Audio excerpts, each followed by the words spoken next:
What's up, Fantasy Endgame fam? Welcome back. It's the Monday night stream right before Monday Night Football to get you ready for tonight. You got some start sit questions you want to know. Is Tyreek Hill playing? That would be good information to have. We might have an answer for you, but we're going to make you wait just a couple more minutes. First, let me reintroduce you to our boy Keith. He's back in the house. What's up, Keith? What's going on, guys? Talk some football as usual. And of course, Chris is still lamenting the fact that Sam Laporta scored a touchdown, so you can't drop him from all of his teams yesterday. Is that right? If I had any, actually, do I have any? I don't think I have any Sam Laporta teams. I don't want to get into this too deep, but there's so many weird performances, but that might have been the weirdest. Like Sam Laporta against a team that had given up 0 touchdowns, the fewest receiving yards, the fewest receptions, and the third fewest fantasy points to tight ends, has one of his best games of the season, while his quarterback throws 5 interceptions in the same game. Like, what? Like, week 10 was just off the rails. Week 10 was weird. That was like the cherry on top, right? I have already such a very tilting week. You know, some weeks are just like that. Like every miserable bad team decided to play its best game for some reason and show up, and some of the best players just did not. Let's see, the Panthers won. The Patriots won by multiple touchdowns somehow. The Jaguars almost did. I mean, they're still that bad. Yeah, they're not going to win. But let's talk about, I don't know, the Cowboys didn't come close to coming close. Are they now legit one of the worst teams in the NFL? I think it's a fair question to ask, and not just those of us who are anti-Cowboys fans and are kind of enjoying seeing them scoring. But then what about also Micah Parsons not just throwing his coach under the bus, but basically throwing him under the tractor and running him over at high speed in the media? Keith, do we have a dumpster fire on our hands in Dallas? I think we do. I think we absolutely do. When you go mid-game, you switch quarterback from Cooper Rush to Trey Lance, that is not a recipe for success. Their defense is a far cry from what they were last year, and their offense just can't seem to get anything going. Dallas is a team I think in PPR formats, you might get a few passes here and there, but they're so inefficient with these balls. Good Lord. What was the highest receiving total? Like 25, 30 yards, something like that just embarrassing. You're not going to win any games with that. And if you've got fantasy players, it's time to think about a last-minute trade if you can with these guys. Yeah, the leading receiver was Jake Ferguson with 24 yards. Yeah. Right. So, Chris, you were sounding the alarm on CeeDee Lamb. You said before this game, you said, I'm not trading for CeeDee Lamb unless it's like absolute dirt cheap buy low, and you got serious concerns. Now, it was, again, before his game happened. So, CeeDee Lamb, I guess if there's good news, he got 10 targets, and he had caught 6 of them. Are we ready for the bad news? I think we already know how this turned out. 21 yards total and no touchdowns because, sun sets at like 5 p.m. in Dallas. So what do you do if you unfortunately have CeeDee Lamb? What can you do? I mean, you could try to trade him, but you're going to get nothing good. I mean, if somebody still believes in CeeDee Lamb, yeah, go trade him away. Absolutely. But probably you're just stuck with CeeDee Lamb rest of the season, and you just have to accept that you're the good news is you're not the only one that drafted a first round bust. True. But you've drafted a first round bust, sadly. Wow. Probably not, but any hope, despite the one interception, you think Trey Lance, do you think they go to him? Do you think it's just any possible way that this infuses life, or maybe, get some more deep shots or something, a spark? I don't know. I don't think so. We're looking at Trey Lance came out and threw, I believe, an interception on his first drive. This is just adding. It's a dumpster fire, and we're just adding wood with Trey Lance at this point. There's not. I don't think there's any salvaging this ship. Yeah, Cooper Rush, looks like he didn't look great out there. Maybe in a against a better, softer defense that doesn't blitz him a ton, maybe he'll be a little bit better and CD can maybe salvage something. But I think at best, I mean, he's still going to get peppered with targets. It's the only real good news. So PPR, he'll give you a floor. But ceiling, that ceiling is about as low as it gets. Yep. And there's a reason there's a reason they chose Cooper Rush over Trey Lance. And I don't think that's because they see these guys every day. They see how they run the offense, right? They see these guys every day. They didn't choose Cooper Rush over Trey Lance because they're like, oh yeah, Trey Lance just gives us too good of a chance to win. So let's go with Cooper Rush and make it harder on ourselves. Like, it's like people getting excited that maybe Daniel Jones is going to get benched for Drew Lock. It's like, okay, at least we don't have to watch Daniel Jones anymore, but now we got to watch Drew Lock. It's like, nah, this is just terrible. Careful what you ask for. All right, well, we won't talk Daniel Jones and the Giants because they're off this coming week. We already know they're bad. But legitimately now we have to wonder, is Caleb Williams going to get benched? The Bears, I think we can agree, aren't as bad as Dallas has been, although I guess in terms of scoring, you can't say that they were really better. They only scored 3 points, and that's against the Patriots.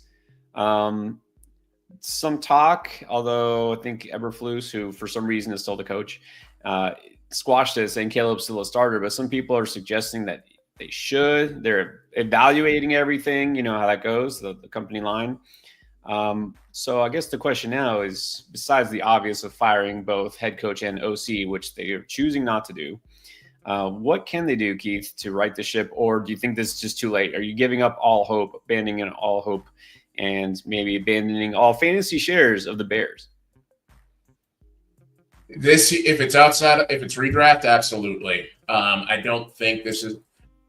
You are asked. Well, this is going to be a team that is going to be very volatile, very up and down. And if you go out there and you put up 3 points against the Patriots, a team that made Tank Bigsby and Trevor Lawrence look elite, like there's no hope for me with this offense right now. I think they need to fire Shane Waldron. Benching Caleb Williams is definitely not the answer. We're not in a remotely similar situation that we were with AR. This team has a ton of talent, and firing the OC and bringing on someone else, someone more competent, Shane Waldron's definitely not it. Mike Eberflus might need to go too, but yeah, this is a team that is grossly underperforming their potential. And you got to make some changes as far as the coaching staff is concerned. Chris, do you think they'll make any changes, though? Well, unfortunately, I mean, it does sound like they might get rid of Shane Waldron, which is nice, but I mean, it's going to take more than that, I think. Like, yeah, Shane Waldron's bad as an OC, but Matt Eberflus is still driving the ship. And I said, like, until we see something like what we just saw with the Saints, where it's just like, okay, fine, Eberflus gone, Waldron, everybody gone, and then it put some life into the Saints. The defense played well, the offense played well. Like, you could tell they were energized. They were more energized. Until we see that, I'm pretty much out on the Bears. Like, Swift is still fine. Swift is fine as like an RB2, but the pass catchers, nah. I mean, I've been saying for weeks, I'm done with it. I'm done. Like, I don't care that his name is DJ Moore. I don't care what he's done in the past. This might be the worst situation DJ Moore has ever been in, ever. And he's been in some bad situations. This might be the worst one. Romo Dunze, loved him as a prospect. Think he'll still be great, but nah. Keenan Allen, what a terrible way to end his career. Cole Kmet, like, sorry, Mark, if you're watching, I didn't reverse jinx Cole Kmet. He was awful again this week. Yeah, like, no, I'm done. And yeah, benching Caleb will be like the worst decision. Like, you just want to wreck your rookie QB already. You're already going to wreck his confidence. Like, nah, you got to do something. But right now, it sounds like maybe Waldron's out, but Eberflus isn't, and that's going to keep me off the Bears still. Yeah, and again, with the Bears specifically, it's not personnel that's the problem. They have really good receivers. They have a good running back. Caleb Williams, #1 pick. It goes deeper, but that's the concern. I think with all these teams now, everybody has a pretty clear idea what the playoff picture is starting to look like. And sure, there's some of these fringe teams that may have wild card hopes, even if they're under 500. But the teams that are out of it, they already know, right? The players know, even if they're not mathematically eliminated. So what I worry about is that they're just waving the white flag or they're just checked out. You know what I mean? And that's the issue with the Bears. We heard that last week with DJ Moore, right? Oh, he walked off the field, whether he did or didn't. And then what he said after the game, basically just sounded like he didn't really care. And just, they kept playing that clip over and over again, how Williams was on his back and none of his teammates went to pick him up. And it was the opposing player who did that. And you just got to worry that these teams are just checked out and, they're not giving their full effort. And that's not something that's going to change as they continue to lose and get closer to the season end. Which brings us to the Jets. Because the Jets did change coaches, it didn't seem to really make a big difference here.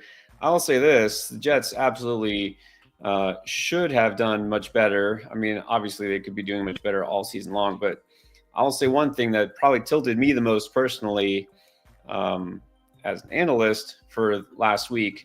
Davante Adams was in such a smash spot, and there's this unofficial stat of I guess what you call missed points or whatever, points left on the table, the should have expected fantasy points. And Davante Adams, the second most points left on the table that he should have had.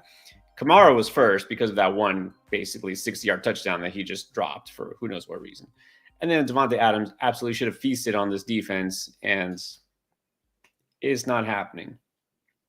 So, Chris, you told me maybe we should take Breece Hall off the must start, but how worried are you about Breece Hall at this point? Because this is not just one game. It's becoming a pattern. Yeah, well, I'm definitely getting nervous about Breece Hall because we saw the first two games after they fired Robert Saleh. It was like all Breece Hall. They were leaning on him. They were utilizing him. And then ever since that, I'll tell you, okay, the root of the problem for the Jets is Aaron Rodgers because they bend over backwards for this guy, whatever he wants. But you look at the last three games since they traded for Davante Adams, it's like the offense has to run through Davante Adams for some reason. We have a 41-year-old QB throwing to a 32-year-old. This is your game plan. Our 41-year-old QB is just going to target our 32-year-old semi-dusty wide receiver repeatedly, and that's how we're going to win football games. Meanwhile, you have one of the youngest, most talented wide receivers in the game, one of the youngest, most talented running backs in the game. And it's like, no, we need our 75-year-old combined two players to carry our offense. Like, the Jets are getting what they deserve here. You know what I mean? They went out, they got Aaron Rodgers to think he was the answer, and they bend over backwards and like, we'll get you your Adams, we'll get you your Allen Lazard, we'll get you whatever other, cast off terrible players you think we need or whatever, and we'll let you run the offense and just continually chuck it to Davante Adams with no results while he drops a touchdown, while incomplete after incomplete after incomplete after incomplete. Like, Jets are getting what they deserve here. But yeah, you got to be worried for Breece. Like, he has a great schedule. Breece should be winning fantasy leagues this year, but we thought getting Aaron Rodgers was a benefit. I don't even think it is, honestly. I don't think it is. Yeah, it's looking like Aaron Rodgers is just a slightly better version of Zach Wilson at this point. Continually feeds the lesser receiver on his team in Davante Adams. When Breece Hall's right there, we've seen him turn what looks like a 1-2 yard screen pass into a ball that gets housed, and yet we're still feeding Davante Adams after missing so many balls, dropping a touchdown. Why are we continuing to feed him? I don't get it. Well, I mean, I do get it. It's Aaron Rodgers being a stubborn old man, refusing to change. And this is kind of what we have here with the Jets. It's just kind of a team that stubbornly clings to what they thought they had in Rodgers and Adams, and this team is sinking. It's sinking bad. Breece Hall, I mean, I think he's probably still a strong start, probably not a must start for me anymore. But yeah, it's not too many guys I'm starting over Breece Hall. But yeah, you can't be feeling great about Breece Hall. He's not a guy I would be targeting for the playoff schedule at all. Garrett Wilson, same thing. An injury could change this a little bit. Not that I'm wishing injury upon anybody, but an injury to either Garrett Wilson or Adams might make one of them a little better. And like Adams, I think would be, if Adams went down, I think we might actually see some good quality fantasy production out of Garrett Wilson and Breece Hall. But until then, if this is the situation we have, can't be feeling too good about any of this. And also on top of that, I saw a tweet earlier from Sauce Gardner, essentially just taking no accountability for his own mistakes. This feels like a team that's not being coached well. It has no sense of leadership from top to bottom. This is a lost team. Yeah, that's a good point, actually. It's not just the offense. I mean, the offense, but the defense as well. Remember, this was like one of the best defenses in the NFL last year. Their tackling is horrendous. They're giving up chunk plays. They're giving up. I mean, the Cardinals just moved the ball at will against them, right? Like through the air, on the ground. It didn't matter. They just moved the ball at will against them. So it's not just that, but yeah, you're right about the injury, but unfortunately it's 2024, so you know what's going to happen. It's not going to be Devontae Adams the one that gets hurt. It's going to be Garrett Wilson, and then Devontae Adams is going to get like 15 targets a game for, 6 catches and 40 yards, because that's just how 2024 is going to go. Maybe the most beneficial thing would be an injury maybe to Aaron Rodgers. Maybe that'll spark the offense because you get somebody in there who can throw it to the open receiver and not forcing it to his buddy. But let's go, Tyrod. Yeah. Hey, I would much rather have Tyrod Taylor than Aaron Rodgers right now for fantasy, 100%. Yeah, why not? Yeah, but you're right. It is both sides of the ball. They give up 24 points just in the first half to Arizona, and then nothing needed to happen after that.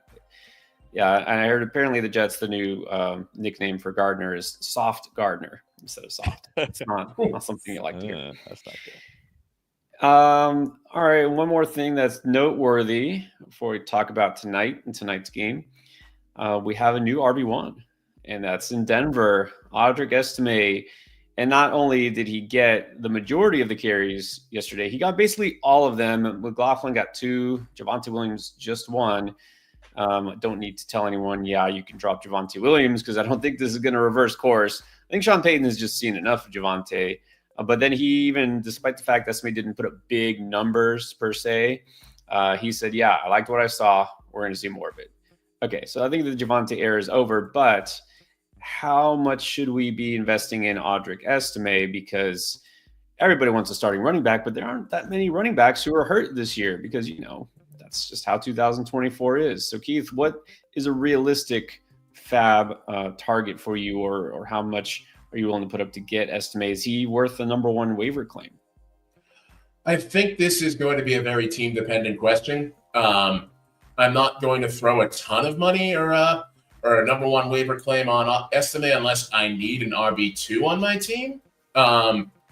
Which, I mean, if you're contending, you probably don't need an RB2. But if you are looking to make a claim, somebody else is probably going to be more desperate and more willing to sink a good amount of fab in here. And also, at this point of the season, we also have to think about if you're holding your fab, what are you waiting for at this point? So if it's me, I need an RB2. I would throw down, I'd say, just to make sure I'm boxing the other guys out, I'd say minimum 30% if I want them.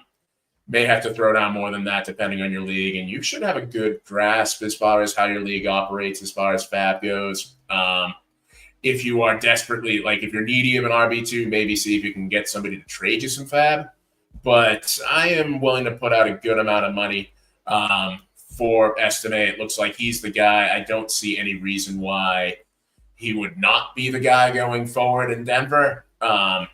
All the signs point to him. Would have liked to have seen a little more involvement in the passing game, but Sean Payton's already said that he is like what he saw from Estimé and is going to continue to make him the featured back. So I don't have any hesitations as far as throwing down the money. It's just a matter of, do I need to? Yeah, and like you said, Pierre, this has been such a weird year on so many levels. I saw something like Hayden Winks tweeted out, of the 12 players who are averaging double-digit fantasy points that are injured, 10 of them are wide receivers. The only running backs are Zach Moss and Isaiah Pacheco.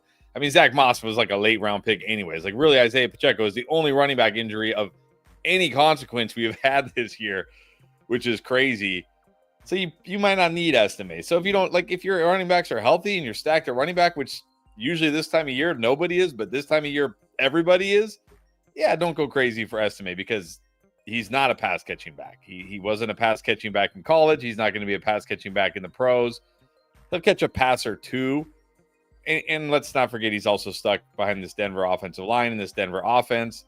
So, yeah, you're probably looking at like RB2 production, right? Like touchdown or bust kind of guy, like maybe 8, like a Najee Harris, like maybe a younger Najee Harris, really. Like that's it. Like that's how I would say you're like as far as fantasy goes, right? Like, yeah, he might get 15 carries, he might get you 60 to 70 yards, he might catch a pass for another 10 yards, but if he doesn't score, it's like, okay, that wasn't great. But if he scores, you're like, nice, I started him. So yeah, I wouldn't go crazy here unless, like he said, you're desperate at running back, because I don't know if we're going to have that, must add running back this year. I mean, I guess we already had it. It was Chuba Hubbard in like week 1, but he was the starter from week 1. Yeah. Anybody who hasn't played fantasy for more than a couple of years, I don't think really can appreciate how bizarre this year has been. Yes. For fantasy especially. It's just weird. Normally running back getting the starting job on a decent, like not a great offense, but still we're not talking about like, the Jets or whatever. People would be fighting tooth and nail to get him, 50% more, all your fab, get him. Starting running back. I need running backs. And this year's like, yeah, I mean, if you need them, it's just weird. But yeah, we'll discuss all the guys that you should or should not be picking up as the week goes on. Let's talk about tonight, because we have a game that's going to go down in just about an hour and a half, maybe a little bit less. All right, it's time for that question. Is Tyreek Hill going to play? The answer is maybe. No, he is going to play. He's active. Any concerns, any qualms? If you got Tyreek, obviously, if you are waiting to start him, you probably are firing him up unless your other option was like Cooper Kupp, and for some reason you're holding out here. But what are your expectations here, Keith? You think this wrist is going to be an issue for him, or just all systems go? If he's playing, I got to assume all systems go. Tyreek is a speed guy, and we've gotten some good primetime games this week. The Thursday night game was awesome. Last night's game, even though it was sloppy offense, was awesome. And I'm hoping this game also lives up to those two. But, yeah, I think if you got Tyreek, you should feel pretty confident about him. Waddle a little less so, but hopefully he can scrounge up something, not be a complete bust of a 3rd, 4th round pick. Yeah, I think if there is any concern for Tyreek Hill, and you're still starting Tyreek Hill, especially when you waited till Monday night. Apparently, he has a torn ligament in his wrist, so not like if he falls on it weird or something. But at the same time, I think you got to gamble. This is such a good matchup against the Rams. His upside is so high that I think you got to gamble on him. Yeah, and the thing is, if you were waiting on him and it's Monday night, I mean, you clearly don't have a better option, because who would be a better option than Tyreek Hill, other than, like you said, maybe it's Puka or Cooper Kupp, in which case, okay, fine. But yeah, let's hope that he just actually looks like Tyreek Hill for fantasy purposes tonight for the first time, and Jalen Waddle. That would be nice. Yes. And I say that just for the fantasy community at large, not just selfishly as a Dolphin fan. I'll just tell you this, as a Dolphin fan, I don't mind if we just keep losing. Let's just go one way or the other, right? Okay, we're either going to make it all the way to the playoffs and make a run, or let's get a really nice draft pick. Like, let's not be in limbo in the middle. You know what I mean?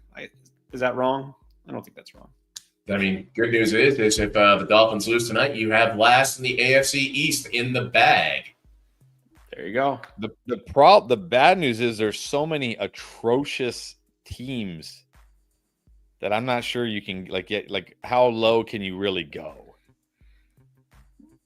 You'd be surprised. Well, I don't think we can go Jacksonville low. Let's see.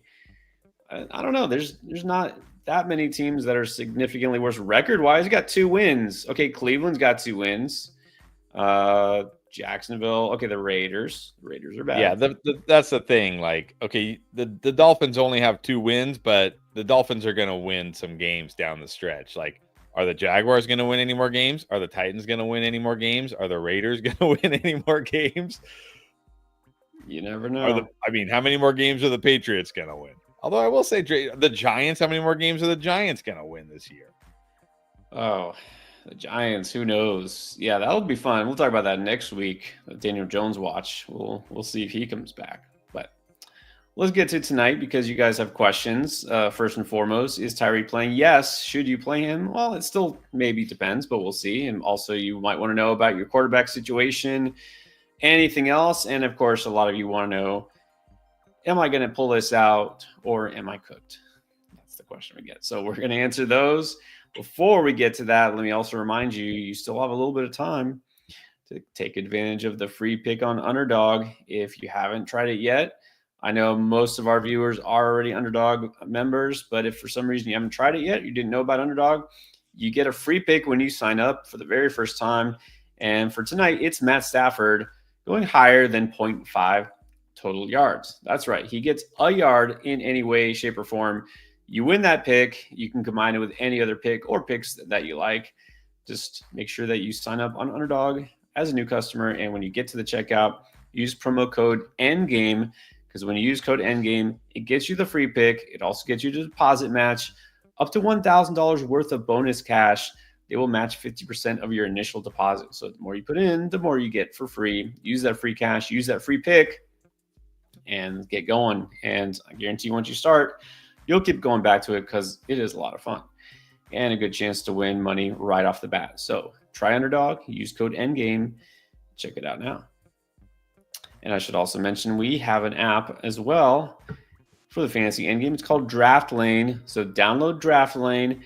It's a way to get in touch with us, ask your questions just like you do in the live stream, and we get to you and we'll answer it with some personalized feedback. Again, if it starts it, waiver wire trade, or more. Anything fantasy football related, ask us, we'll answer it. It's a free download from the App Store or the Google Play Store. The app is called Draft Lane.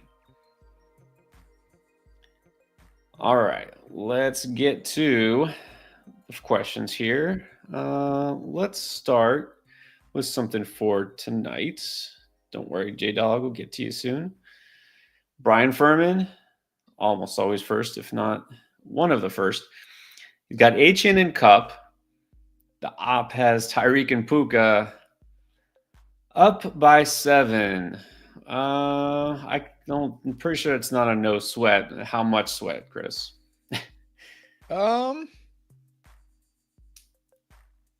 Yeah, it'll be a sweat. I mean, look, you got HN and Cup, so it's not like you don't have good options, but your opponent has good options too. This is definitely going to be a sweat. Yeah, definitely going to be a sweat. Agreed. I think your opponent has slightly better options than you do by a hair. Probably about 7 points worth if I had to put a number on it. So I think you are in for a sweat. Yeah. Just hope Puka punches somebody in the head again and we got nothing to worry about. Yeah, maybe Puka and Tyreek will get into a boxing match. Puka gets ejected and Tyreek hurts his wrist again, and that's it. You're done. Well, yeah, let's hope that doesn't happen. But anyways, you're definitely going to sweat here. This is like Clash of the Titans, man. Two best players on each team you got going against each other. All right, Dustin Forsberg has HN and Tua.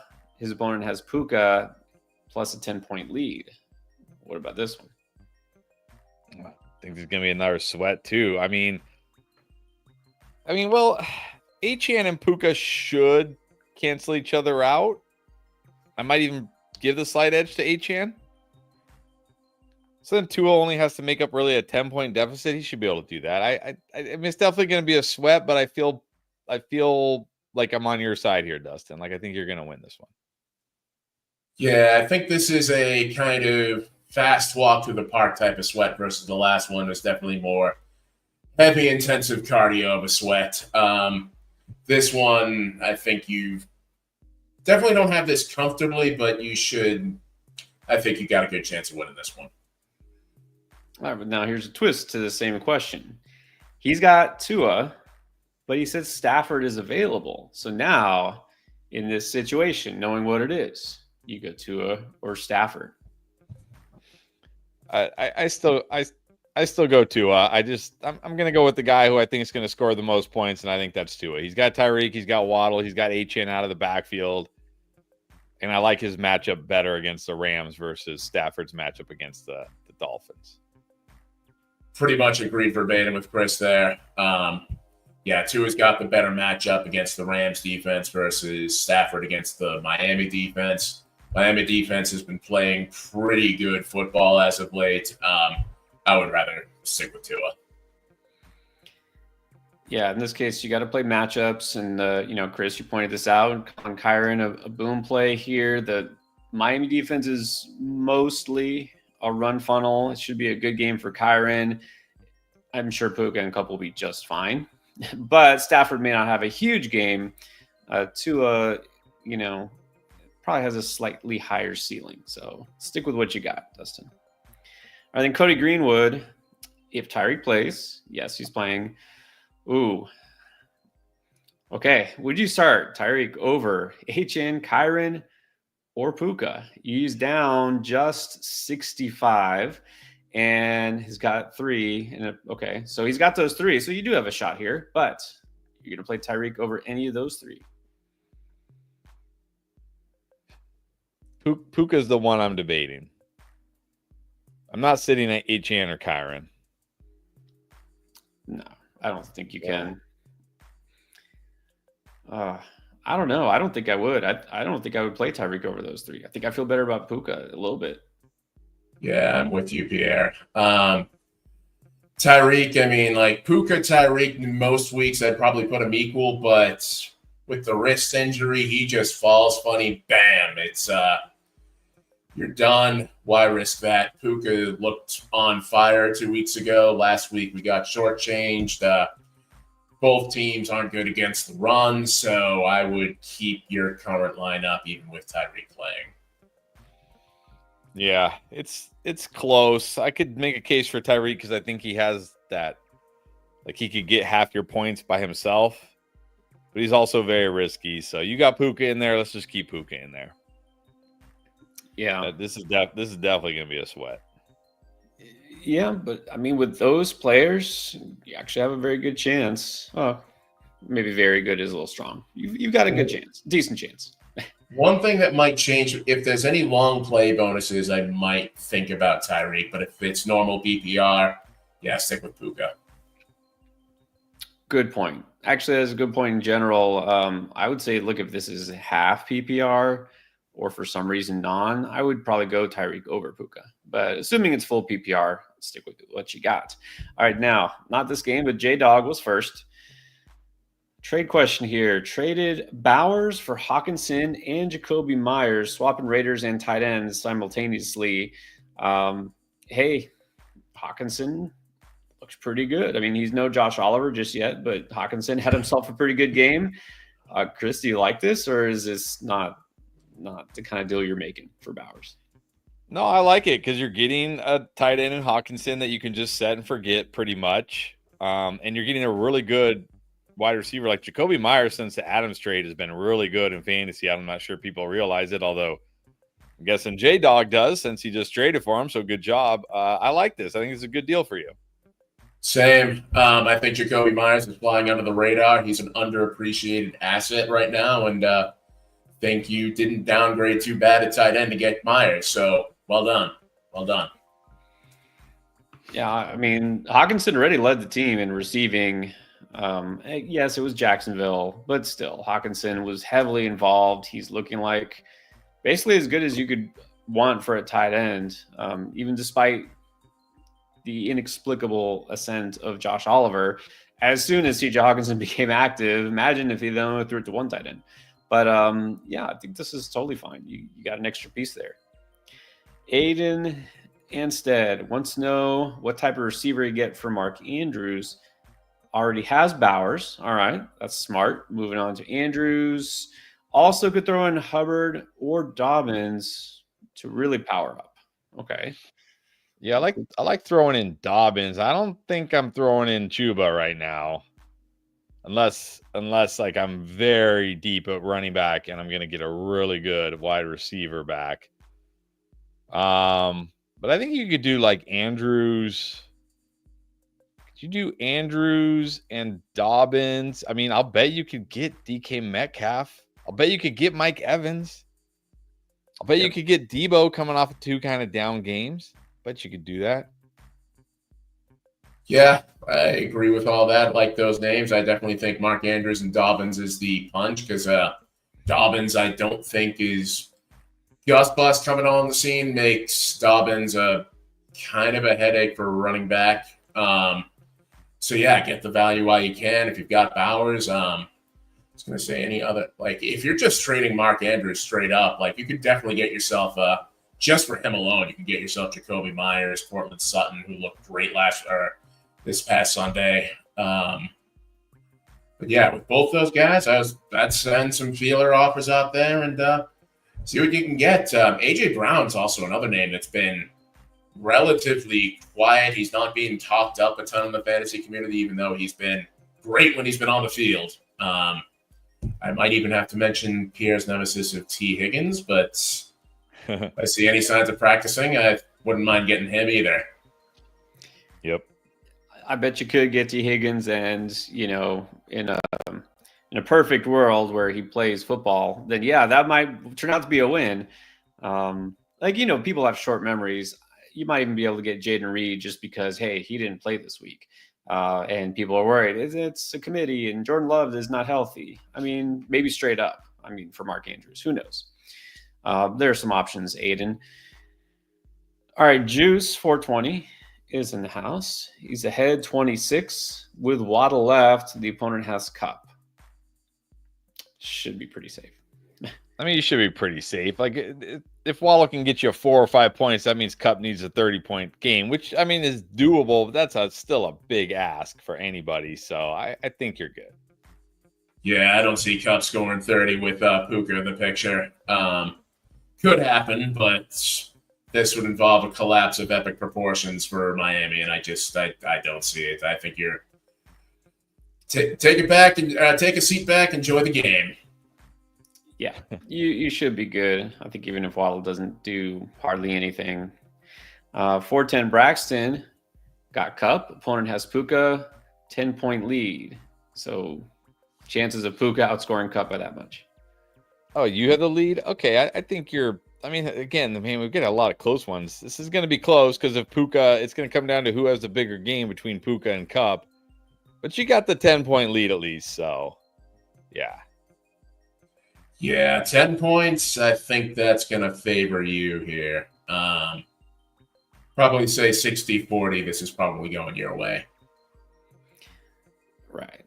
Agree with all that. It's going to come down to, if one guy scores a touchdown, the other doesn't. But even so, touchdown alone will be enough to separate them. I don't feel like this matchup specifically favors one Ram receiver a lot more than the other. So you should be good. And of course, Sir Boomer is in the house, being a Dolph fan as well. Asking for a friend if we could have an area in the Discord just to complain about injuries. We'll look into that. Oh man, that place would be going. It'd be crash the server. It would crash the server.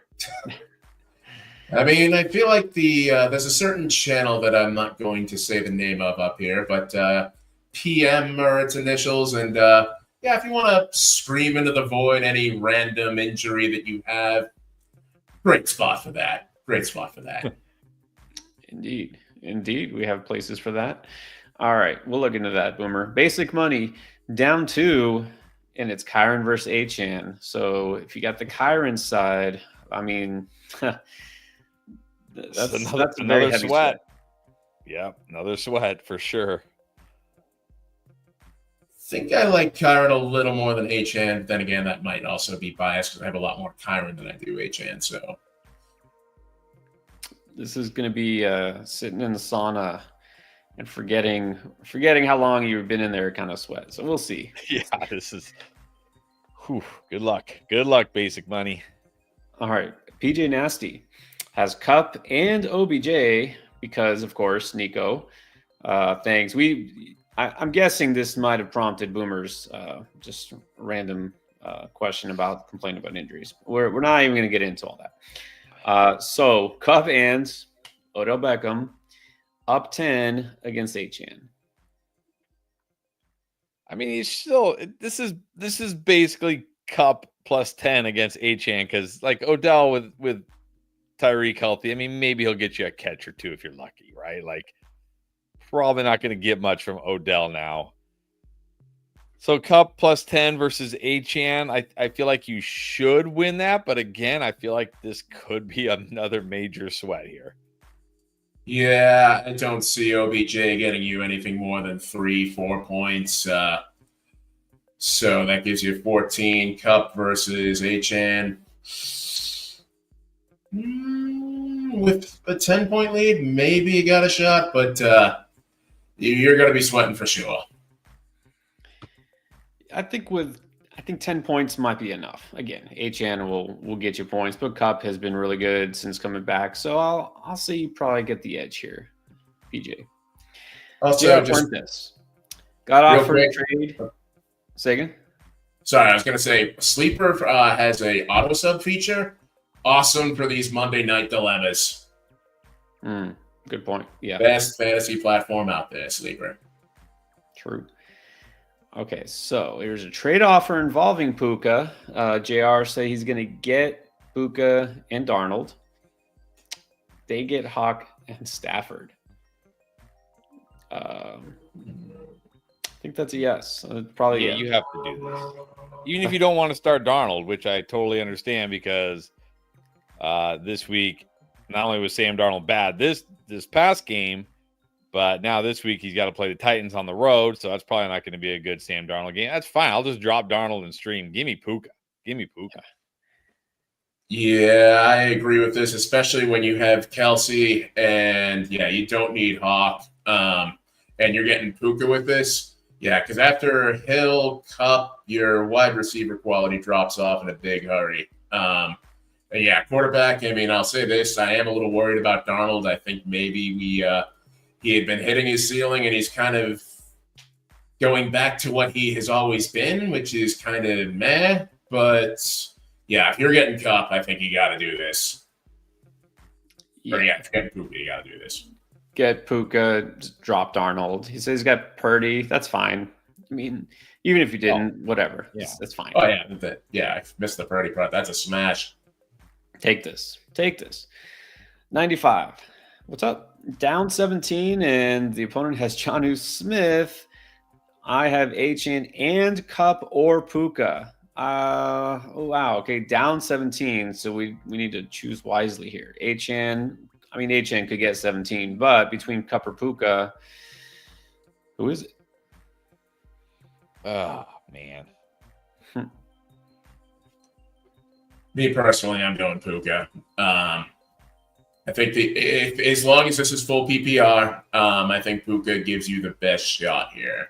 I'm not too concerned about Jonnu Smith, even though that he's been performing real well. But Achane and Puka should get you over 17, whatever Jonnu brings to the table.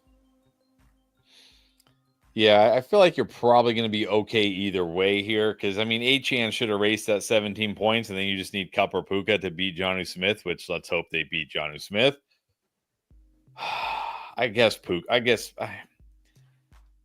I don't – this is so close. I mean, you're leaning Cup. I don't know. If you're leaning Cup, go Cup. I might go Puka as well, but if you're leaning Cup, go Cup. I don't think you can go wrong here. Yeah, I will agree with that. I mean, I think you should have this in the bag. But look, we hardly have any data here to go off of with those two guys, Cup and Puka, actually playing together this season, like a full game based on last week. But based on what we saw the previous week when Puka returned, like the first read target share, the target share period vastly favored Puka. So I'm going to lean Puka, but I don't know. I mean, Chris, you look at the coverages and all the individual matchups, and I kind of said that earlier that I don't think this matchup specifically favors one of these receivers too heavily versus the other. Is that actually true? Yeah, it really doesn't. There's nothing like you can point at to say is like, this is a Cup game or this is a Puka game. Yeah, this is as close as it can get. I mean, both these guys are must starts. Both these guys have been great. So, yeah, again, the hope here is that, because Achane should and hopefully will erase that 17-point deficit. You just need whichever one of these guys that you start to outscore Jonnu Smith, which, again, let's really hope whoever it is can outscore Jonnu Smith. Yeah, so it shouldn't matter. It really shouldn't. But there you go. Take your pick, 95. But yeah, you should have it in the bag. Let's hope that happens. Alan Conklin, howdy. Run with Tyreek or play D-Rob. Now knowing Tyreek is playing, I think it's got to be Tyreek. Got to go Tyreek here. Yeah, I'm not busting out D-Rob with that. There is concern with injury, and then there's being way too concerned with injury. And benching Tyreek for Demarcus Robinson is way too concerned. Right. It said me and my opponent have one player each. He has Puka, but you got the 10-point lead. Well, again, no guarantees here, but at least you got the lead, so you have a good chance.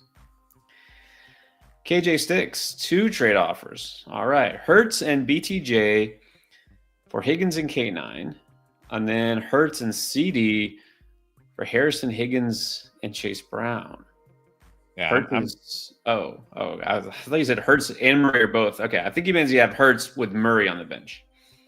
Yeah, I'm taking the Higgins K9 side here by a wide margin, and I'm taking the Harrison, Higgins, Chase Brown side by an even wider margin. Like, give me either of those. I'll roll with Kyler Murray. For as much as people hate Kyler Murray, this guy's mostly been very good this year.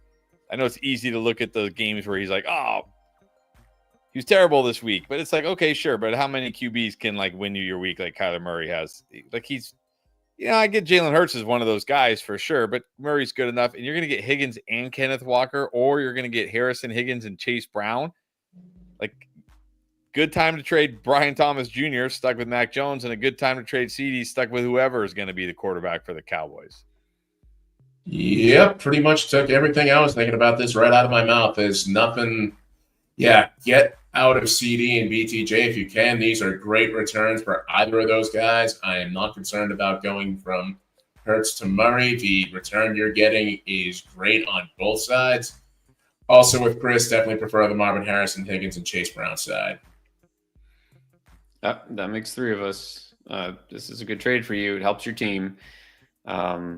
And BTJ and stuck there in the Jaguars. That's a whole nother thing. Went from looking like a league winner to what do you do with him? But we'll save that for later streams as well.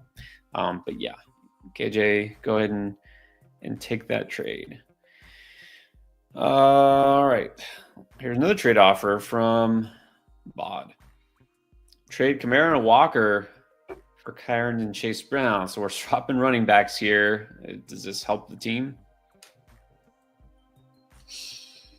I'm not doing this. Kyron over Kamara, Walker over Chase Brown, but the workload Chase Brown has gotten and the fact that the Bengals are pretty much desperately trying to find an RB2, they worked out Leonard Fournette out of all people today. Khalil Herbert fumbled on his one and only carry yesterday. And then there was another guy they also tried out. I think that I forget the dude's name. But, Chase Brown's going to be good and a good workload, but I am not selling Kamara and Walker for this. Can't do it. Kamara, sure, you could be concerned about Kamara's age and whatnot, but he's just getting so many passes. Like, the floor – I'm not sure there's a running back in the NFL that has a higher floor than Kamara. Maybe the only one, maybe CMC now that he's back and healthy, but that's it. You're right. Like, there's just, I don't want to trade away Kamara. I don't want to trade Kenneth Walker. I do really like Kyron, and I do really like Chase Brown. And like you said, they're bringing in Leonard Fournette for a workout. Like, that's going to scare me off Chase Brown. They traded for Khalil Herbert. They just traded for Khalil Herbert, and already they're like, oh, that was a bad move. Right? Like already they just signed Gary Brightwell. Remember Gary? You probably don't remember Gary Brightwell because he's done nothing in the NFL so far. I mean, Pierre and Keith remember Gary Brightwell, but a lot of our viewers probably don't because they're like, he's done nothing.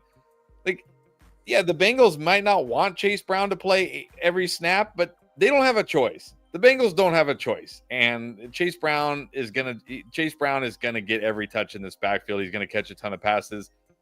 But at the same time, I still want Kamara and Kenneth Walker. I don't think this is I think this is a pretty close trade, honestly, but I prefer the Kamara Walker side slightly. Yeah, I mean, it's close. It seems fair. But again, this is one of those trades I know it kind of aggravates you, Chris, because you're like, what's the point? You're swapping 2 running backs for 2 running backs. Like, why?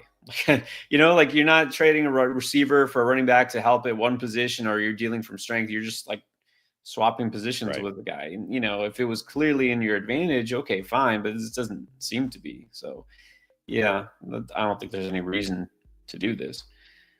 Okay, now here the real decisions get made. This is why we get paid the big bucks. Kinra, man. Down 26, but don't worry. Got Achane. But now, to push over the edge, this could be the 1 or 2 points that makes the difference.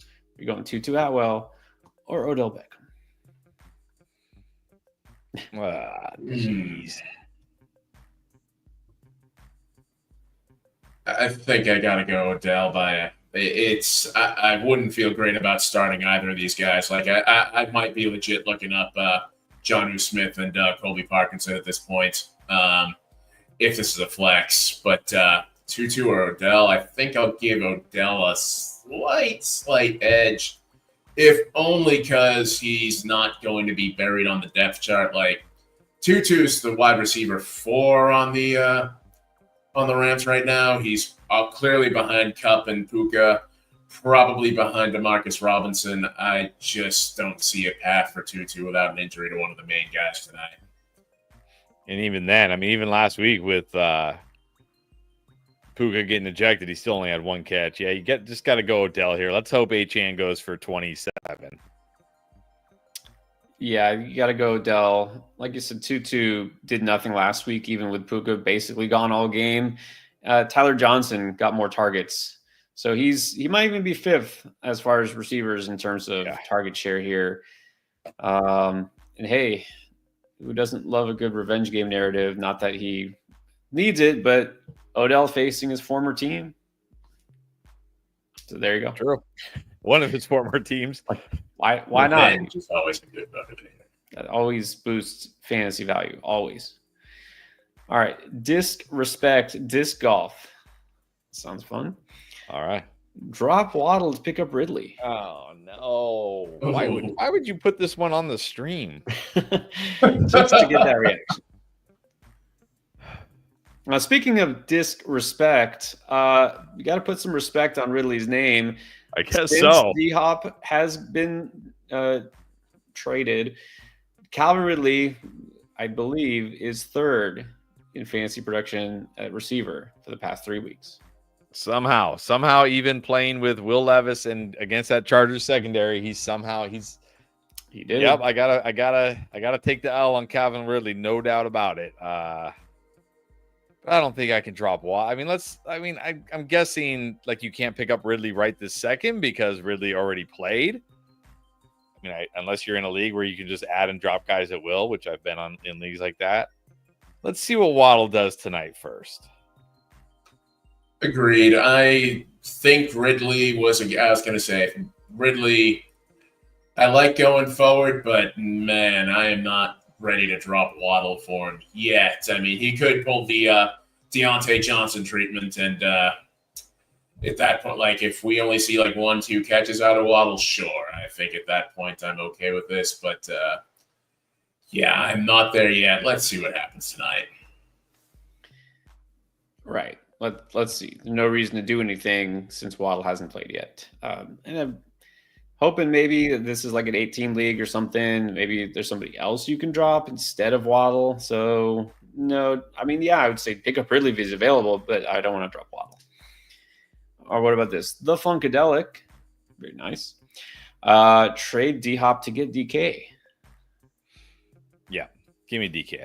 I still prefer DK Metcalf, definitely. It's like DK Metcalf doesn't play for 2 weeks, goes on by, and it's like he's chopped liver. Like this guy scored like 20 fantasy points the last time we saw him. Give me DK Metcalf. Agreed.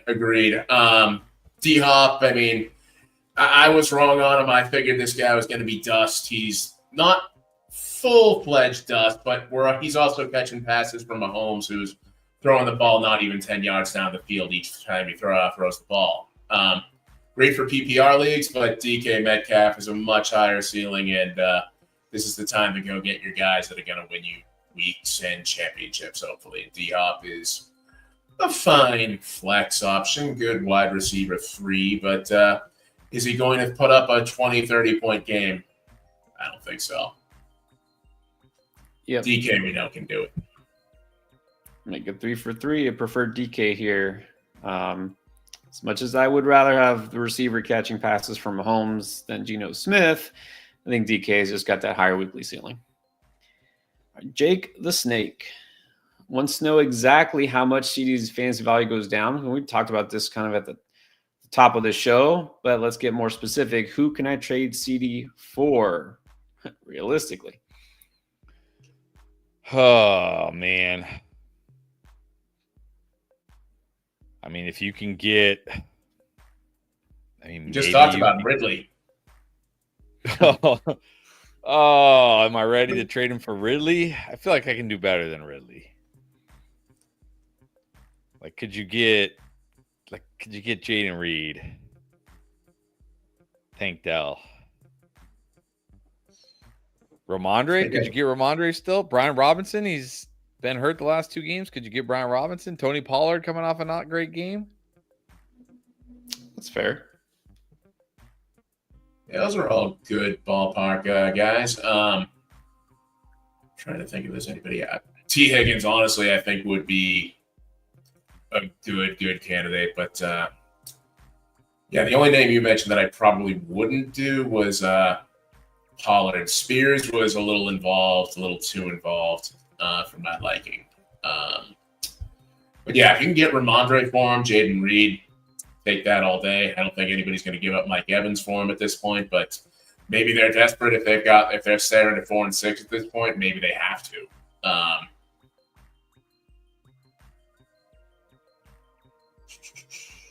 And what do we think about Flowers? Boom bust guy for sure. Especially like that offense is more spread out than it's ever been. I like to think Flowers is the guy, but he is starting to become a headache as far as when I want to start him and when I don't. Yeah, I agree with that. I think to some extent he's almost like DK Metcalf, where you almost just can't take him out of your lineup because when he goes off, and he has that weekly ceiling. And that's what else are we looking for? I mean, you take the bust with the boom, right? So it's not going to happen every single week because honestly, nobody does it happen for every single week. Look at Justin Jefferson, week 10. What did he get you? Not much because he's got Sam Darnold at quarterback. So there's nobody who's going to be a sure thing and hit every single week. So the lows are really aggravating, but I mean, I think he's still a weekly wide receiver too. Yep. All right. Sammy. Need some prayers. All right. Chris, you were right. Buffalo D went crazy because guess your lack of faith in Joe Flacco was spot on. Quentin must have thrived in zone coverage enough to make up 44 points. Got H-Chan, Rams kicker. Yeah, Sammy. Unfortunately I don't feel like it's gonna happen for you. That is a lot of points with a running back and a kicker. I'll be rooting for you, Sammy, but not feeling good, I'll be honest. Yeah, this is. You need a lot of prayers. I don't see 44 unless you've got some funky big play scoring going on. Yeah, even the best kicker isn't really going to make a difference here. So, but we'll pray for you anyways. Barbara Nowinski, up 34. The opponent has Tyreek. Probably not much sweat here. Yeah, you're probably good. I agree. You shouldn't be sweating too bad here. All right, then we got Swilly FN. Okay, we're going to rank some receivers rest of the season here. We got Marvin Harrison, Tank Dell, McConkey, Downs, Jennings, and Tillman. It's full PPR, a 10-teamer, and then drop Mason or one of those guys for the bye next week. All right, let's start with the receiver rankings. Who wants to go first? I'll go, I guess. I'm going Harrison, Jennings, Dell, Tillman. I mean, does it matter at this point? Nah, McConkey, Downs, I think. Interesting. I'm significantly higher on Downs. I think I am taking this as Marvin Harrison, Jennings, Downs, Tillman, McConkey, and I think I'm gonna put Dell last. Like, I'm not seeing much of a connection between him and CJ Stroud. And now we've got Nico Collins coming back. Will Dell maybe return to last year's form? I don't know. But I'm actually, you know what? I'll put Dell ahead of McConkey. Because we are seeing that ball get spread out a lot in San Francisco. But yeah, Marvin Harrison, Jennings, Downs, Tillman are the way I've got that ranked. And then last place, flip-flop McConkey and Dell. Yeah, I think for me, it's pretty similar to that. Harrison, I think, still has to be first. You got to like what you saw from Jennings yesterday. I mean, even with Debo and Kittle healthy, seems to be back, he's still leading the team there. Targets, he's getting those quality targets, the downfield shots, the big chunks of play. So I'm going to go Harrison, Jennings. I think I'm going to go Tillman third, then Downs, then McConkey, and I'm putting Dell last for all the reasons you mentioned, Keith. Yeah, I would like to see Ladd McConkey get more involved. Now we got Quentin Johnson is, I guess, really trying to be a thing. Josh Palmer is back. So, yeah, the target share isn't quite there, but I think I'm going to put him ahead of Dell. All right, then as far as dropping Mason or one of those guys, it's a 10-teamer. What do you think, Chris? Well, I mean, if you have to, I don't know why the bye week next week means you have to drop somebody, but I don't know. Maybe you need to pick somebody up. I'm not sure, but I mean, if you have to drop somebody here, I think I probably just, I mean, you got CMC, so I kind of don't want to drop Mason, even though that was my first instinct was just to drop Mason. I don't know. I think in a 10-teamer, you can drop McConkey, personally. Yeah, I'm fine dropping Dell and McConkey. If you've got CMC, I really don't want to drop Mason. Might be worth checking to see when your league's trade deadline is, because if somebody picks up Mason on you, what are they really going to get out of it other than just another handcuff? And in the 10-team league, you may not have to worry about that so much. But yeah, I am fine dropping Dell and McConkey if you need to. Right. Since you got CMC, Swilly, I'd say probably just hold Mason because you don't need all those receivers. I mean, you're probably not playing all those receivers, so drop whoever you put last on the list if you have to. And Anival Massa, just deciding between Cup and Hill. Not sure what the situation is, so Cup or Hill, who you got? PPR, Cup, any half or less, I'd go Hill. Yeah, fine. I'll do that too. I'll take the easy way out and say I agree. All right. I think that's fair. I mean, if you just want to know who gets more points, I mean, playing it safe would be Cup. If it were me, I would probably just go with Cup. If you feel like you need upside, you can go Hill.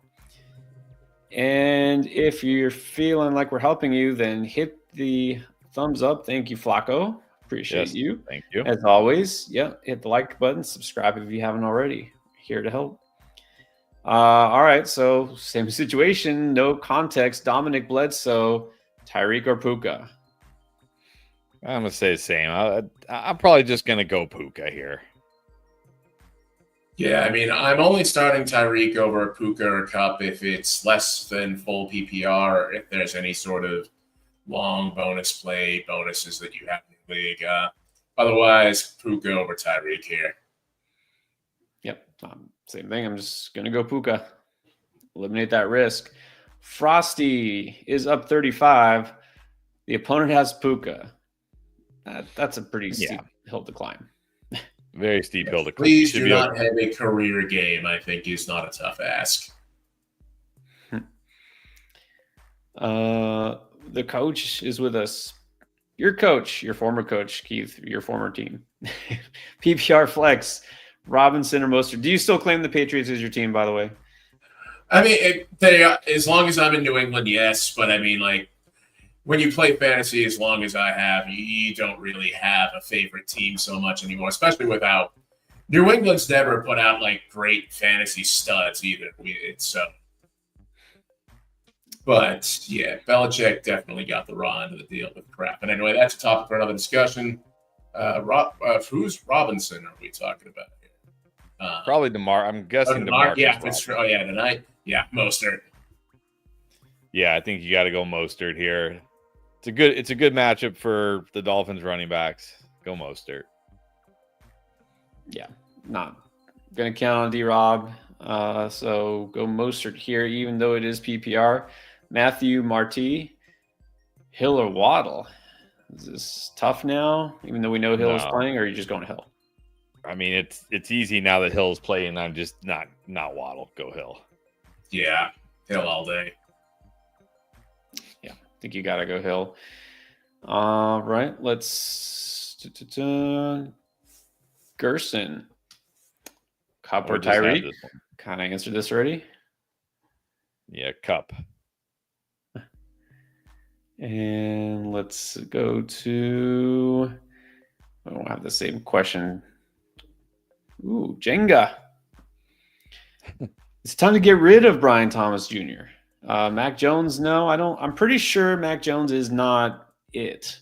I actually have to apologize to Daniel Jones because I said on the stream yesterday that Mac Jones isn't as bad as Daniel Jones. I'm with all apologies to Daniel Jones. Yes, he is. Yes, he not is. Even the worst Jones in the NFL. You probably want to get rid of Brian Thomas Jr. if you can, but I mean, who's taking Brian? I mean, it's not like unless the people in your league don't watch football and don't realize what happened. Yeah. What do you do with him? Is the question. I mean, you just drop him? No, you can't drop him because it's not okay. There's still not like a guarantee that T-Law is out for the season. If he doesn't have surgery, he could eventually come back and play again. I'm not dropping him. We don't know whether or not T-Law's out full term or not yet. It's the non-throwing shoulder for him. So essentially, like, this sounds like something that he should have surgery on, is going to need surgery on, but with it being his non-throwing shoulder, it sounds more like a pain management issue. But do you really want to continue and risk potentially permanent injury playing for this Jags team, which is clearly not going anywhere? That said, I mean, Brian Thomas is a great receiver. If we do get T-Law back, I still want a piece of that. But yeah, if we hear anything that says T-Law's done for the year, Mac Jones is our starter going forward, I wouldn't drop him in a 12-man league, but an 8-man or maybe even 10-man, I'd consider it. And yeah, if you've got anybody who doesn't follow football, spam trade offers, see what you get, and maybe you can get something back for them. It never hurts. Like, people are usually irrationally high on rookies anyways, so might be holding out hope. They're like, oh, the Vikings are a tough defense. Mac Jones will get better. You never know. Or you can spin that narrative and see if it works. Guinea Force, speaking of bad teams, just wants to say Brees Hall is a bust. Not definitely what you drafted him to be. He was a top 5 draft pick. I mean, I don't know. Is it too early, Chris, to slap the bust label on him, though? I mean, it's too early because remember last year he was even worse, and then he was great in the fantasy playoffs, and people were like, Breece Hall, right? It's like, and he was worse during the season. I mean, of course, last year you drafted him in like the 3rd, 4th round, not the 1st round, so I get the difference. But I mean, yeah, he's certainly been a bust this year. I don't know if he's been the biggest bust yet, but he's definitely been a bust. But there's still time for him. But man, like the Breece Hall one doesn't make sense. Like the CeeDee Lamb one, it's like, okay, he held out, got off to a slow start. The Cowboys were terrible. Now Dak's hurt. That one makes sense. Tyreek Hill had to play a lot of games without Tua. That one makes sense. Breece Hall one doesn't even make sense.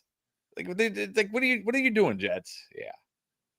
Yeah, they're just not using him right in New York. That's pretty much what it just comes down to. And yeah, as a bust, I mean, who in the 1st round hasn't really been a bust? I mean, CMC, obvious bust. Lamb, bust. AJ Brown missed a few games. Also, Puka, same thing. Bijan's finally coming on board after kind of a slow start to begin the year. Yeah, just trying to think. Tyreek Hill has absolutely not been good for fantasy, and granted, there's been reasons for that too. But yeah, I feel like most of round 1 was bust city. If you manage to get through that and not draft one of those busts, you're probably doing okay. Yeah, I think the only guys that probably really Jamar Chase, Justin Jefferson, Bijan Robinson. I mean, even Amon-Ra St. Brown he hasn't been bad, but he hasn't been like phenomenal. Yeah, those might be the only guys that really like. I guess Amon-Ra probably hasn't been a bust, but he also has been like people were legit like asking like, can I take Amon-Ra St. Brown my first pick? He certainly hasn't been that good. So yeah, it's been a weird year. It's been a weird year, and it's far from over. So we'll just wait to see what more weirdness comes our way. Not what you drafted him to be, but hey, at least he's still healthy. Cody Greenwood, all right. Streaming Russ next week with Kyler on bye. I see some vigorous nodding. Yes, we like Russ. Yeah, the Ravens. Yeah, number 1 streamer for sure. Yeah, gotta love that option. I was going to say, who was that? Justin Herbert's a close second, but yeah, Russ has been on fire. I saw a stat that said that Russ, I think, is on pace to throw for more touchdowns than any Steelers QB since Roethlisberger retired. And this will be, 3 or 4 games that he's played. So I think the Steelers got to be happy that the quarterback drought seems to be over. They have somebody at least competent at throwing the ball. And yeah, you got to love them against the Ravens this week. The only thing that worries me about Russ next week is that it's almost too obvious. Like, when there's a guy who's like in such a good matchup and he's been so good lately, it's like there's no way like he's gonna go off. Right? This is the way it works. But yeah, you got it. Here comes Arthur Smith ready to run Darnell Washington and the Wildcat. Exactly. Yeah. Exactly. Like, we're gonna be the team that runs it down the Ravens' throat. We're gonna win it our way. Like, that's how he rolls. Yeah, it wouldn't surprise me. Wouldn't exactly. We're gonna get Arthur Smith. Tron Force down 1.16. Okay. Very specific. Can play either Cup or Tyreek going against Kyron. So we're still going Cup here. Yeah, still going Cup, but I think this is going to be very, very tight here. Man, we've had some major sweats. This is definitely up there with one of the biggest sweats. Mm-hmm. Yeah, this is about as big a coin flip as I've seen for questions tonight. Cup, I think, is the play. Yeah, down 1.16. Yeah. Cup versus Kyron. Good luck. Good luck. Exactly. Good luck. But follow-up question from Trone. Having Tyreek with a concern, rumors of wrist surgery, not that it's going to happen like here and now, but, his agent kind of didn't deny that it was possible. Would you trade him for an RB1? You already got Kupp, McLaurin, D-Hop, Mooney, JSN, got Barkley, Monty, Mostert. What do you think about trading Tyreek right here, right now? I'm assuming you're talking about after the game, that he makes it through the game in one piece. Yeah, I'm okay with that. I mean, I don't know. Like, I don't think you're going to get Alvin Kamara or Kyron Williams or Bijan or anything, but like, I might trade Tyreek for Mixon or JT. Maybe Gibbs. Gibbs didn't have the biggest game. Yeah, this is an interesting thought because if the Dolphins do lose, what's the point of Tyreek continuing when he's got damage to his wrist? You definitely don't want to make that worse. You want to come back in next year and be strong. So that is an interesting idea. And this is actually news to me. So if this is news to me, I imagine most people in your league are probably still going to value Tyreek as pretty high. Do have a pretty good crew at wide receiver and running back, but yeah, I would definitely shoot some offer. If the Dolphins lose tonight, I would definitely shop Tyreek and see what you get for him. Hopefully he doesn't bust tonight, but yeah, you got a pretty good team here. So, although RB2, yeah, I would see if you can get an RB2 for him. Maybe Jacobs plus a depth piece, Ramondre and a depth piece. Anybody else? Gibbs would be a good one. B-Raw, and maybe you can milk B-Raw for something more too, since he's been out for a few weeks now. Yeah, I'll just add, I think this, unless you're playing trying to shoot some trade offers in the next 15 minutes, get accepted.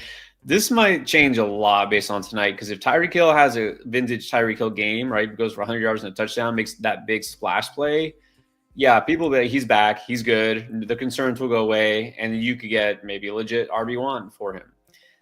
If he's just okay, like kind of doing what he's done the last 2 weeks, like 70, 80 yards or something, you're not getting maybe quite an elite running back, but you can still get somebody good. And of course, if he gets banged up or something goes wrong, well, then you just drop it altogether. So you're going to have to kind of wait and see what happens. All right. What about Ginyu Force? Can he get 29 from Tua and Cup? Yeah, you should be able to get 29. Yeah, I think so as well. I mean, you're only asking for not even 15 out of both Tua and Cup. Both should be capable of that, maybe even more. So, yeah, I think you are in pretty good shape. Should be in good shape. What about Cerulean Dog? What's up? 21 from A-Chan. He can. He certainly is capable. It'll be a sweat. We've seen him put up 55 before. 21, that's a big ask. But Kenny, definitely. Willie, stay tuned. Well, we shall see. He can. He definitely can. You got a shot here. All right, what about a Tyreek Hill trade question? Trading for Tyreek. Pedro Cerna. Pickens and Goddard to get Tyreek. Is that a win or a loss? Let's just assume Tyreek Hill doesn't have surgery that forces him to miss. Let's assume he plays the rest of the season.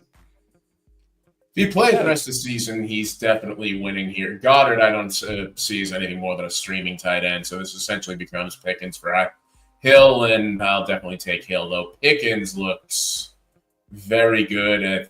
There's clearly something there with him and Russ. I would definitely want the Hill side, but yeah, you're just kind of hoping that Tyreek will continue to play the rest of the year. Yeah, I think if Tyreek is good to go, you win this trade. But I will say I really like Pickens rest of the season. So let's just hope Tyreek stays healthy. Is this a trade you would do on your team if, let's say, you're 4-6 or something like I'm looking for a shot in the arm? I think you have to gamble on the upside of Tyreek. Yeah. All right. The jury's out. There's no way to say if there's a win or a loss yet, but I think it's worth doing if you need that upside. Soul Miracle. I wouldn't say you need a miracle. Up 10 going against Waddle. How should he or she feel? Probably pretty good. Sadly. Yeah, the way Waddle's been this year, definitely. 10's that magic number, though, that I'm just like, yeah, maybe he hits that, but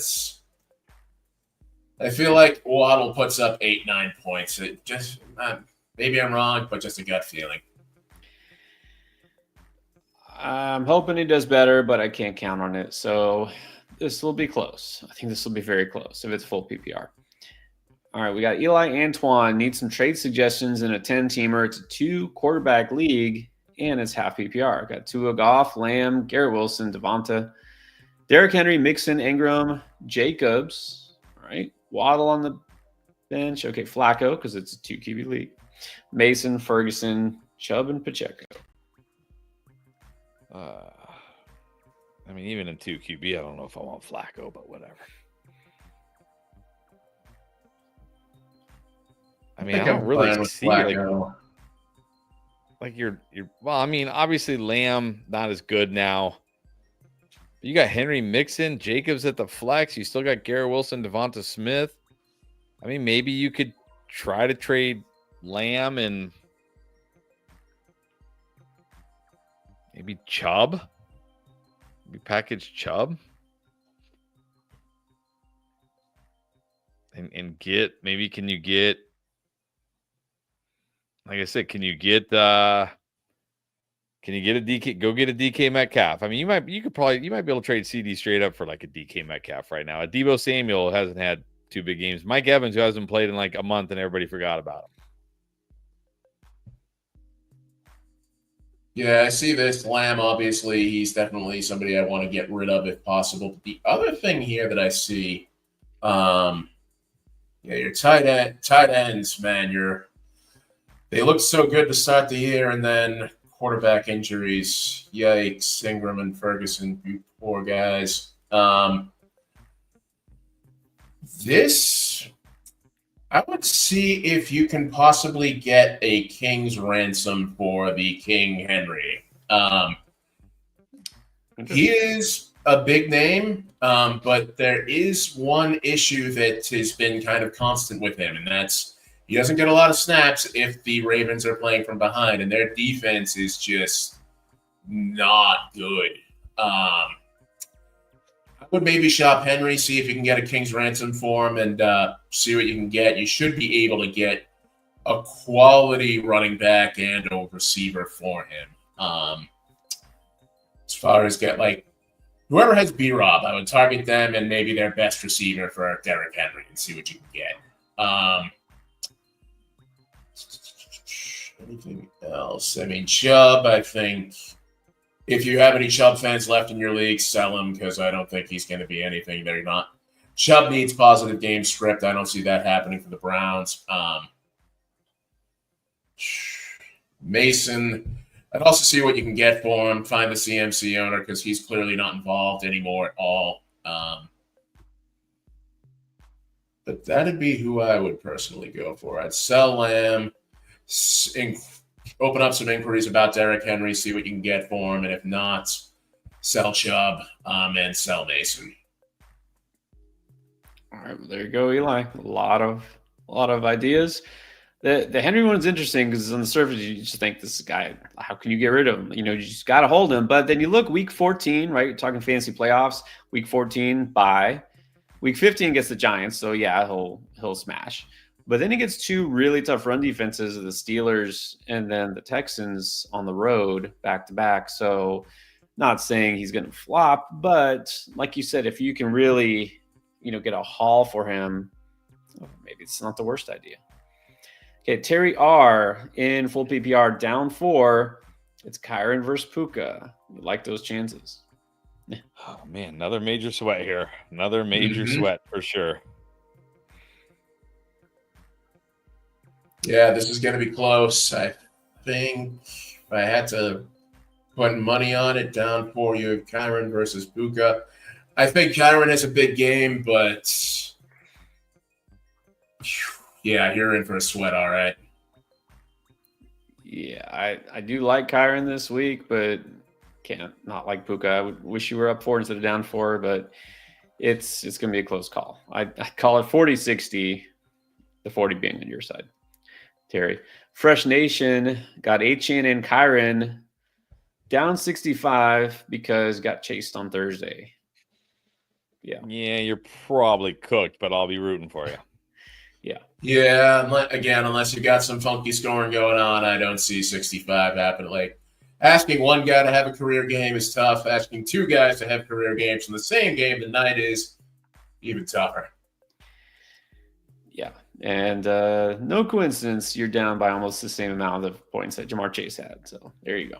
Michael Cazares. It's just one of those weeks. Tyreek and Kyron versus Jonnu, but down by 34. Well, let's say Jonnu gets 8. That's 42. I mean, you can do it, but again, man, there are some close matches this week. Yeah, rooting for you, Michael, but I think this is going to be a tough one too. Yeah, it's not. I would say this is probably 40-60 in that you lose, but yeah, because you're asking both Tyreek and Kyron to come down with 21 points, and they're clearly capable, but will they? Dicey. This will be a fun Monday night game because we have so many fantasy studs playing, so let's definitely make it worth watching at the very least. You could, Michael, and I'll leave it at that. Teeny little super guy in half is down 50 and a half. The opponent has Mostert. All right. Got Tua, Tyreek, Etienne, and Puka. So basically your whole team is playing tonight. And it's a 50-point difference plus whatever Mostert gets. Chris, which side do you prefer? Well, if we assume Mostert, let's say, gets 10 because he scores a touchdown, that means you're down 60. You need 15 from each of these guys. Even in half, I feel like these guys can get you at least 15. Tua could get you 20. Again, gonna definitely be it's always a sweat when half your team is playing on Monday Night Football. But I think I would lean slightly towards teeny little super guy. I'd agree with that. But yeah, reasons you just said. Tua I would say you probably need about 60 in order to win this, and Tua's probably going to get you at least 18, probably going to get you 20 if I had to guess. If he puts up 20, Tyreek's probably going to come up with a good amount of that as well. I do think this will be close, but I do think you have a shot. Actually, I think if I had to pick a side, I would pick the teeny little super guy side. I'd rather have those players because you got Puka, Etienne, Tyreek. I mean, you got studs there. The only thing that might be, not saying I'm willing this to happen, but would be really super annoying is you got the lead and then Mostert vultures a touchdown at the goal line to give your opponent the edge. That might be what it comes down to. Mostert scores or doesn't score. So let's hope that doesn't happen. Miguel Perez Jr., the question is in the chat. Here's the question. Up 28.5. He has Kyron. I have Hill. Yeah, you should. I mean, 28. Just Kyron alone getting 28.5 is a big game, but then he has to also overcome whatever Hill does. Yeah, you're good. Yeah, enjoy the game. You should be.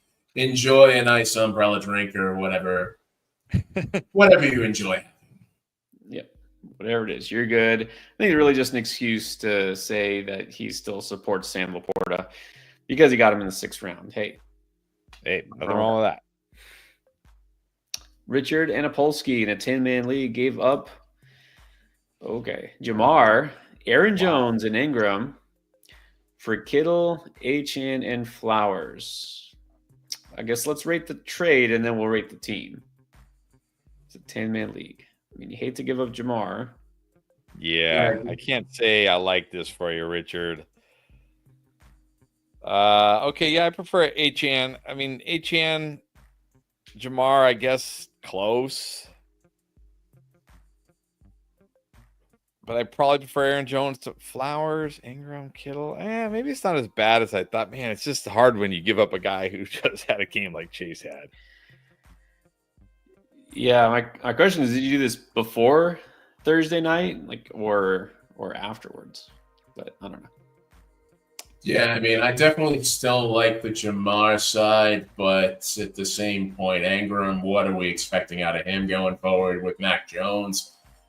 If T-Lock comes back, then I think I definitely want that side. But yeah, if we're dealing with Mac Jones, and I think getting out of him and getting Kittle, HN, and taking the hit from going from Aaron Jones, HN. I think I prefer HN there, and then Flowers, obviously a big drop off from Jamar, but at the same point though, Higgins is going to come back eventually, hopefully soonish, yeah, I'd say I'd want the Jamar side just because like he had such a big game, and like this pretty much comes down to whether or not T-Law comes back for me. It's fine if he doesn't. If he does come back, then I think he gave up a little too much. Yeah, just giving up Chase. But it's not a bad trade. I think it is closer than it looks at first glance, like you said, Chris. So the team is Purdy, Sungad, DK, Flowers, now H-Han, Jacobs, MHJ, Najee, JMO, Mooney on the bench. I will say at least it looks like if there was a deficit, it's probably weaker at running back than at receiver. So I guess this upgraded the running back room. Yeah, actually, I don't hate it. Yeah, and I do actually like your bench wide receivers quite a bit too here with JMO and Mooney. Also Najee and Marvin. Yeah, I mean, the 10-man, you do want your studs. So Jamar's probably even more valuable in that format than a typical 12. But yeah, I think for me, it comes down to whether or not the Kittle side, I think, kind of makes this better for me and easier to swallow because you're upgrading at both running back and tight end. It just remains to see how much you're upgrading at tight end. There you go. All right, let's get to Maurice Copeland. Wants to know, hold Pacheco or drop for one of those waiver wire pickups? Hold. Definitely hold. I'm not. Ben said no way.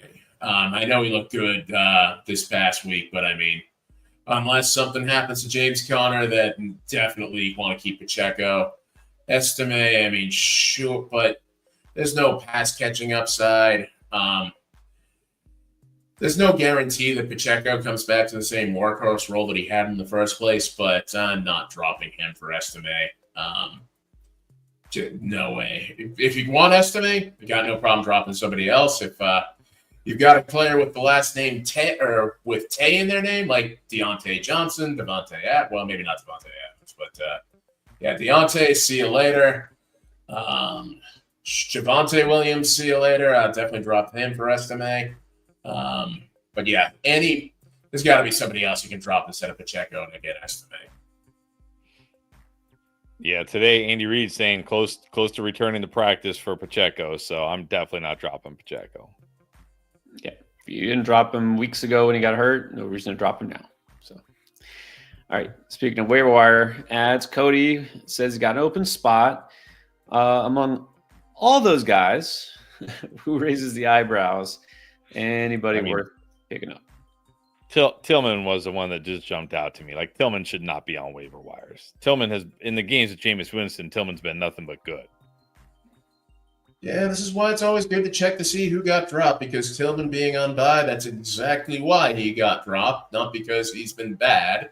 Yeah, Tillman I like. That's Amari Cooper there, though. That's also an interesting name.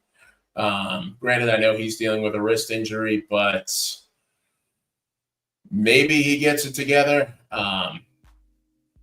Because who does Buffalo have to throw to right now? Because Coleman they've already ruled out.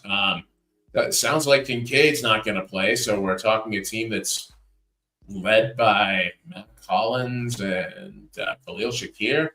Amari's definitely got a role in that offense. Either Tillman or Amari for me. Yeah, I'm going Tillman too. I talked about a couple of these guys in the waiver wire video. I kind of left Tillman for last. It was like, oh, by the way, he might be out there because people dropped him during the bye. But he's the one who I would prioritize. I think maybe Pearsall next. Yeah, those would be the ones. Okay, Michael Bryan picked up CMC from waivers this week. All right. We're in one of those leagues, are we? And then traded Aaron Jones, Stevenson, and Downs for AJ Brown, Bowers, and Jameson Williams. Michael, come play in an endgame league next year so you have some tougher competition, please. I don't know what else to say. Not really. CMC for waivers. That's just what league does this? Give me an invite to these type of leagues, please.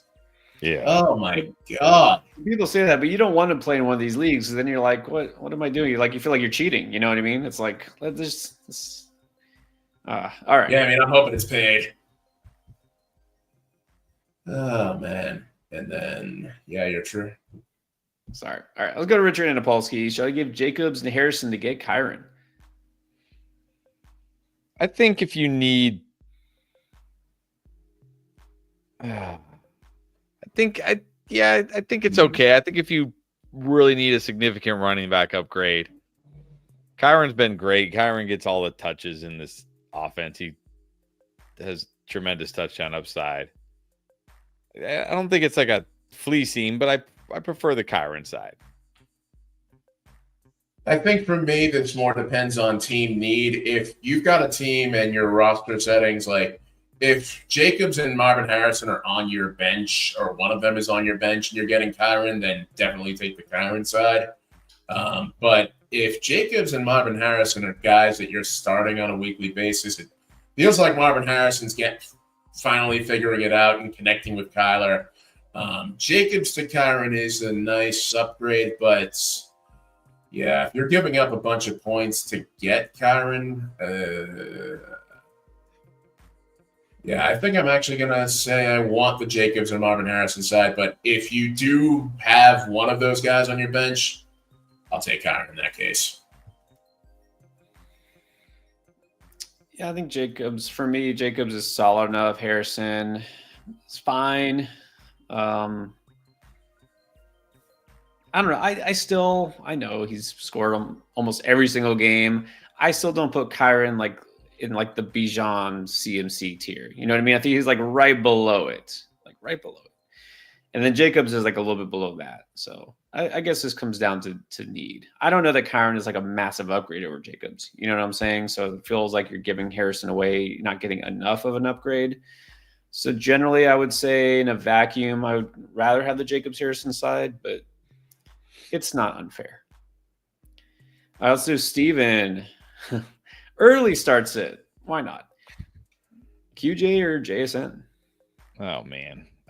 I'll still go JSN here. I know QJ scored again this week, and I did say QJ was a sneaky thing, but I mean, 2 catches and a touchdown, 10 fantasy points, I'll still go JSN reluctantly. All right. I know the Chargers get an easy opponent. Who do the Seahawks get? They get the 49ers divisional game. But Quentin Johnston versus the Bengals, though, I think I'm going with Quentin Johnston unless we hear that DK is out again this week. I've not dug that deep into the matchups yet. I'm going to assume DK Metcalf is playing. I'm going to go Quentin Johnston because I actually like the matchup here for the Chargers. So that's my early gut call. Jenga, again. Would you drop Jonathan Brooks for Audric Estimé? Well, I'll just say this. I had Estimé as a waiver wire ad, and I had Brooks on the cut list. So 1 + 1 makes 2 there. Would you guys agree? Yes. Yep. Sadly, I don't know if it's going to happen for Jonathan Brooks this year. Yeah. Anthony, we will be lighting many candles for you. 39 from Waddle. Well, you put the game. You already put the game over. Game over. Oh well. I was going to say 39 from Waddle. Yeah, we can light all the candles we want. We'll start a house fire for sure, and that still probably isn't going to get to the victory. So, yep. Sorry, bud. All right. Maybe not getting the win here, but how about this? Daniel Quintanilla, 3-0 since becoming a subscriber. There you go. Yeah. There's the trick. Just subscribe, and you will never lose in fantasy again. There you go. And look, even better, Michael Bryan, we just answered one of his questions. 8-2. That's where you want to be at. Well, I'm sure we help, but I'm sure getting CMC off the waiver wire helped more. Well, that's a good point. Yeah, the competition. But still. All right, let's see. Any other questions for tonight? Michael Jewett needs 18. Puka or Tyreek? Puka. These guys can get you, but I go Puka. Yeah. I mean, Tyreek's got that upside, but Puka is too. I'm just going to go Puka. All right, let's help Daniel Quintanilla. Lamar, CD, and Pollard to get Jamar Chase and Bijan. Yes. Yeah. Smash that. Like, I love Lamar. I think he's been a great quarterback, but I will go to streaming if it gets me out of CD and Pollard for Jamar Chase and Bijan. Yeah. Yeah. A couple weeks ago, CD Lamb, Jamar Chase, you're like, yeah, things have changed. Have changed. So you can do this. I know it hurts to give away the potential MVP and Lamar Jackson, but it's such an upgrade at both running back, especially, and now wide receiver. So do it. Let's see. Siembe needs 10. Hill or Waddle? You got to go Hill. Hill's the only way. Waddle might get 10. Hill should definitely get 10. Yeah. Go Hill here, and then Rich White needs 5. Hill or Demarcus Robinson? I think we gotta go Hill.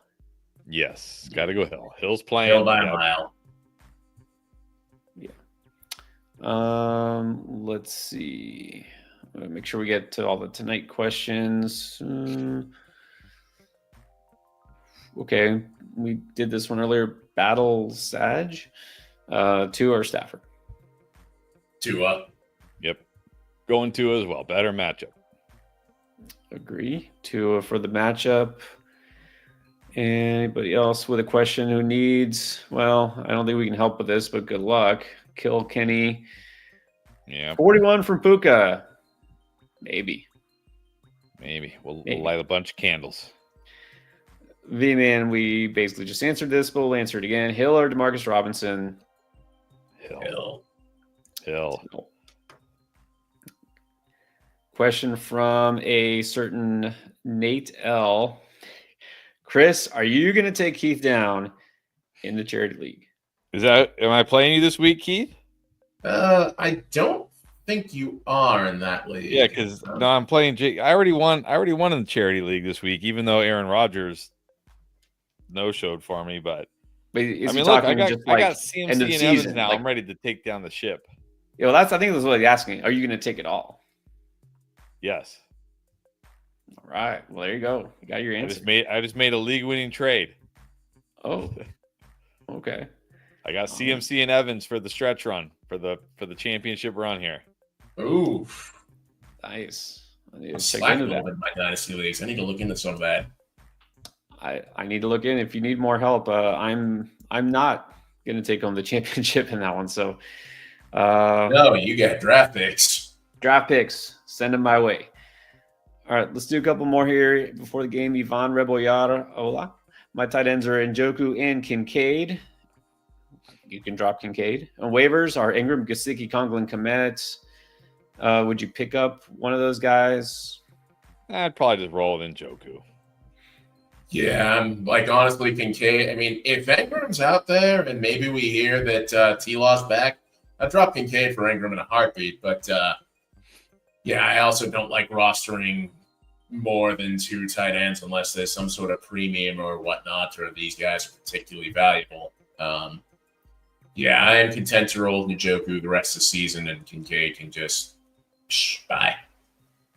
Yeah. Yeah, I might have said pick up Ingram, but if it's the Mac Jones era in Jacksonville, then I can just leave him on waivers. You're fine with Njoku. And then Eli Antoine, remember we talked about that, all those trade options there. He's saying the Bijan owner's best receiver is Jefferson. Do you think you could get no Bijan and Justin Jefferson for Henry? Probably not. Probably not. You can try, but probably not. Okay, what about CD and Henry for those two? Maybe if they still believe in CD. I was going to say that definitely approaches the non-disrespectful offer, but I wouldn't do it. I mean, I'm not giving up Jefferson and Bijan for those two, but hey, can't speak for everybody in Planet Fantasy, so make the offer, see what you get. Yep. It doesn't hurt to try. It's not a disrespectful offer, so try it and see what happens. That first one might be, though. Yeah, first one's disrespectful. Don't say that. Yes, don't try that one.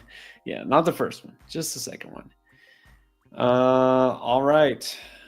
The game is about to start, so we're going to say thanks and enjoy the game, everybody. Thanks for being on here. If you haven't hit the subscribe button and the like button for some reason, you still have a chance to do it right now.